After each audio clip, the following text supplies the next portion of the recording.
Rayllum is two things. Number one, it is a very cute relationship between two people who clearly care a lot about each other.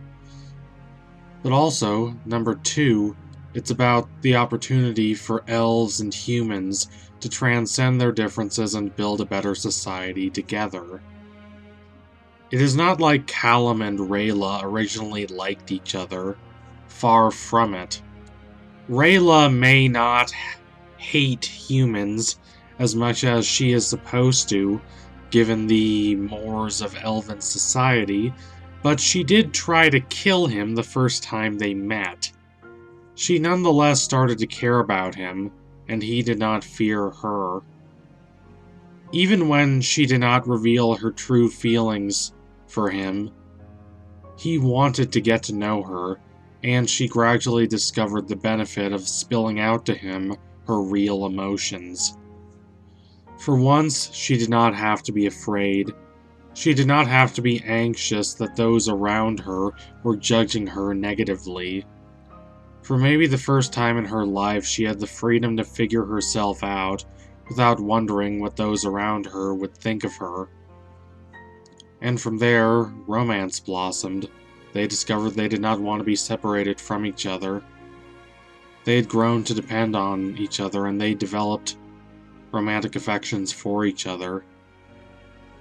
It works to their advantage that they did not fall in love as soon as they met.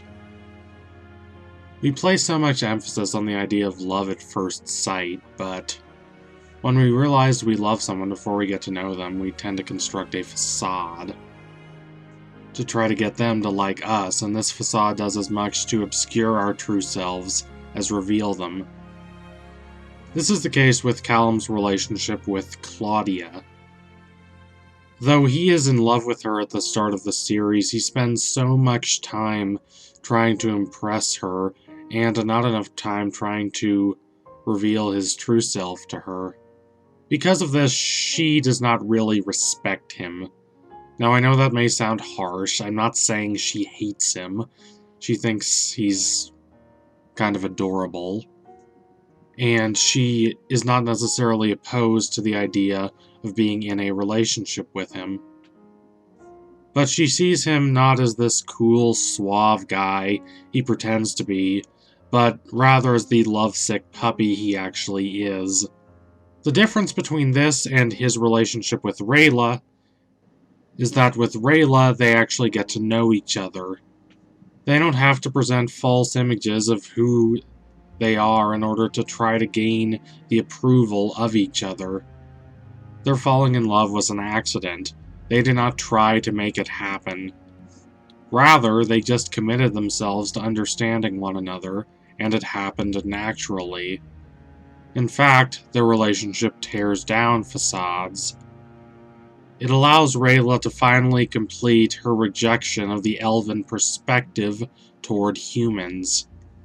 While there are humans who are selfish and manipulative, her journeys have revealed this narrow stereotype of humans to be, at best, overly simplistic.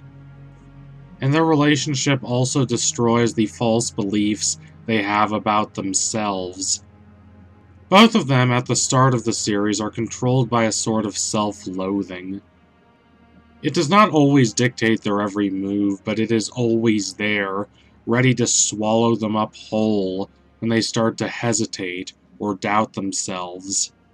They have internalized how they are viewed by society, but they grow to learn that just because something is a certain way does not mean it always has to be that way.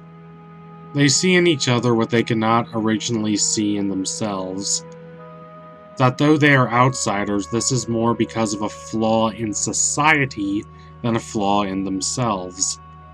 They are not perfect, but they are kind and compassionate and tender-hearted. They see that in each other, and through each other's eyes they start to see it in themselves. If these two people, who superficially have little in common, can come together to form this remarkable connection, the show suggests, then why can't elves and humans transcend the problems between them and work together to build a brighter future? Why can't understanding flourish? This is a very optimistic view, but the show is smart enough that it never becomes saccharine. It never suggests that all elves and humans have to do to make the world a better place is smile and shake hands. Even when the two groups fight alongside each other at the end of Season 3, this is only a sign that their biases can be transcended, not that they necessarily will be.